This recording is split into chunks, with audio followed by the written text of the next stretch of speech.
O mundo está realmente numa situação de muito perigo. Vocês não têm noção. Isso aqui não é teoria da conspiração, isso aqui é sério. O mundo está numa iminência de risco muito grande. Olha, para vocês terem uma noção, vamos falar da questão ecológica. Se Jesus não voltar, ele não vai ter mundo para pegar daqui a pouco. Isso nunca houve na história da humanidade, isso é agora. O primeiro tratado sobre poluição que saiu foi nos anos 1930 por Rachel Carson, que escreveu A Primavera Dourada. Antes de Rachel Carson, você não tinha nenhum governo do mundo falando sobre poluição. E hoje, a poluição, o problema nuclear, nós ainda não estamos isentos de uma guerra nuclear. É tudo muito perigoso.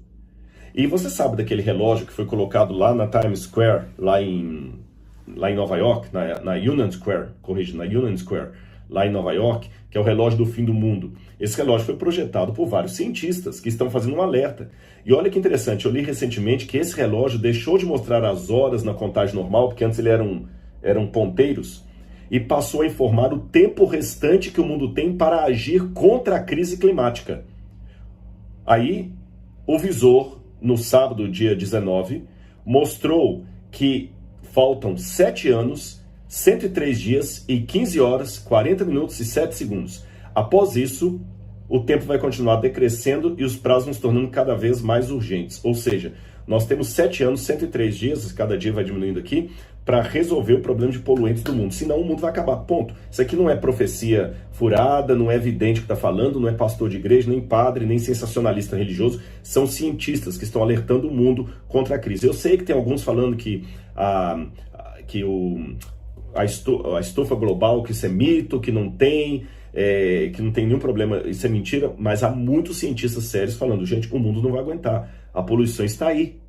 Então nem precisa ler a Bíblia, se olhar só registros de artigos indexados de cientistas sérios, eu sei que o mundo não vai se estender por mais 30, 40, 50 anos, isso é óbvio, eu não preciso de uma linha profética para afirmar isso, a menos que alguma coisa aconteça. Nesse meio tempo, falar de 20 anos para o mundo é dar ainda uma folga muito grande, porque o próprio relógio do Apocalipse aqui, colocado lá em Nova York, fala de 7 anos. Sobre a questão econômica. Eu até com os livros aqui que vocês podem ler, hoje tudo é muito fácil, você pode comprar isso pelo Amazon e pode ler isso aqui pelo e-book. Você tem aqui o Grande Reset, esse aqui é de Richard Florida.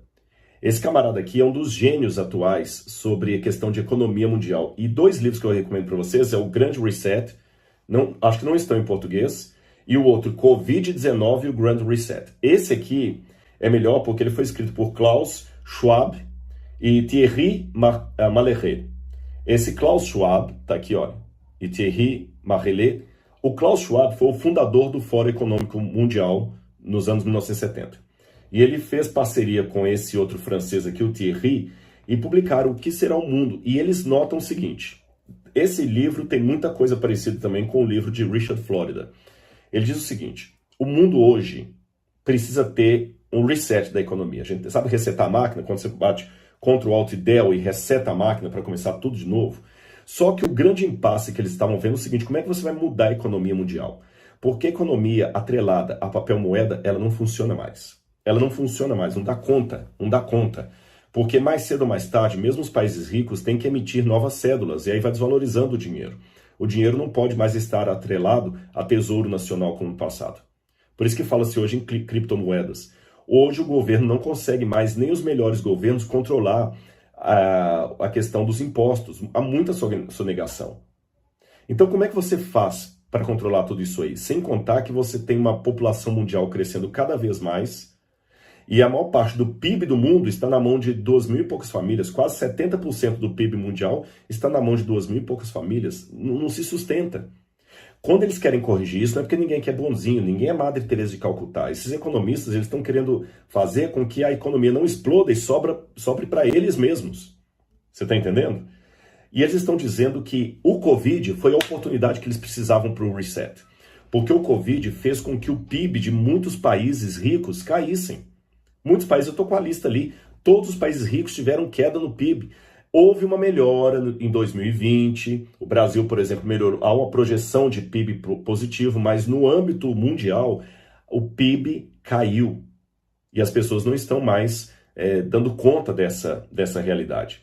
E eles acham que a situação do Covid é o que vai ajudar a corrigir o mundo. A corrigir como? Eles fazem as previsões ali, através de tecnologias que vão substituir muitos empregados, através da internet que vai facilitar o controle das pessoas.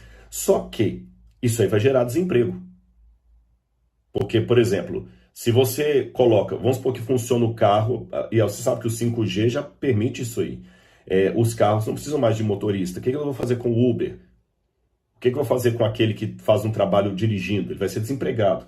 Aí vem a proposta do Yuval Harari, que escreveu Lições para o Século XXI, esse aqui está em português, onde ele fala que o futuro da humanidade vai ser realmente uma diminuição de empregos, mas o governo vai dar bolsas para todo mundo, como é o projeto que Israel faz com os judeus racídicos que não trabalham, mas ficam só estudando a Torá.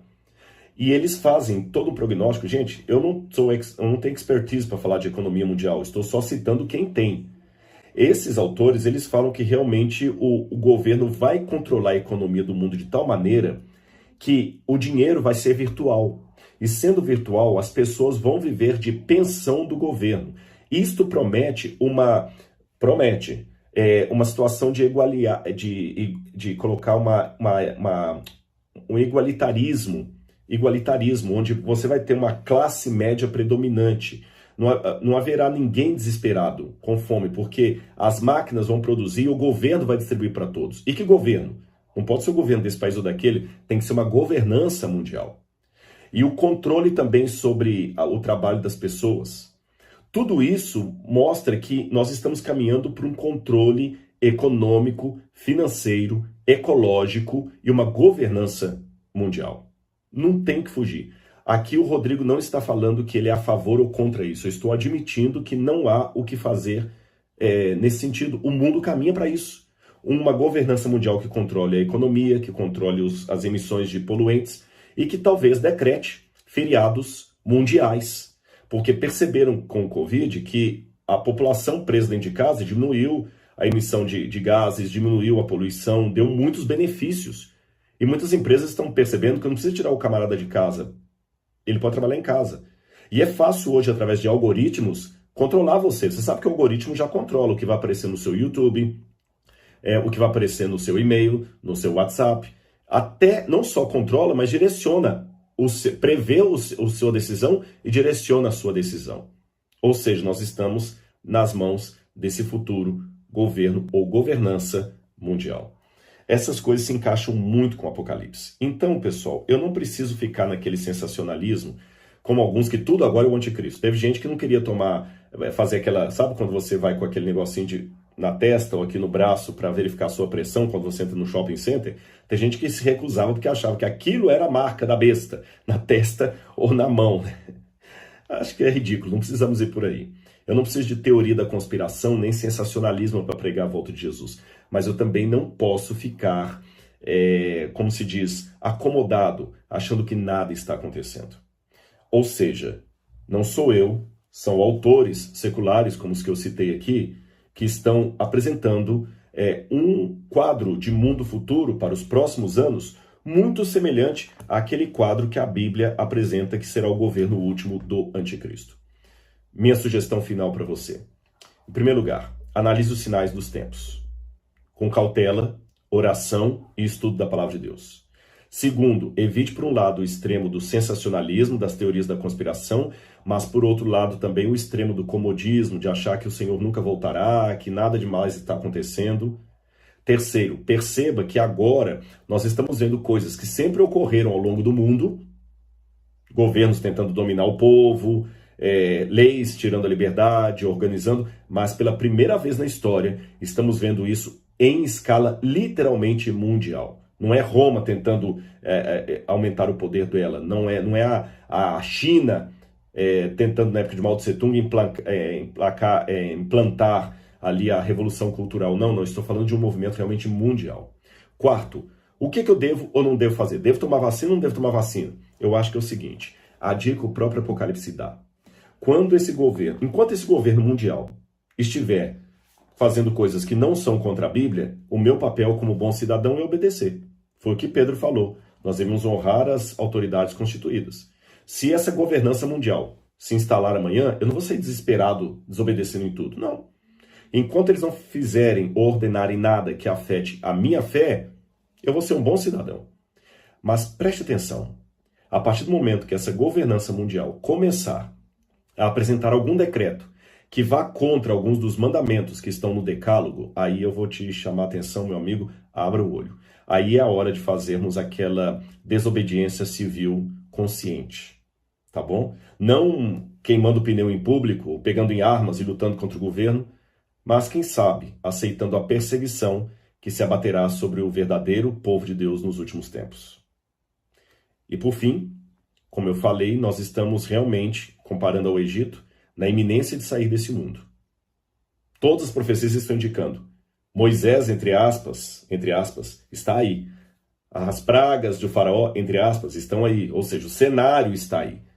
Mas pode ser que nós ainda tenhamos que penar 40 anos no deserto antes que Jesus volte por nossa própria culpa. Eu espero que dessa vez ele possa tirar o povo do Egito e tirar o deserto do caminho. Que Deus abençoe você, estude as profecias e saiba, estamos vivendo realmente aqueles tempos que podem ser o cumprimento de Apocalipse capítulo 13 e 17.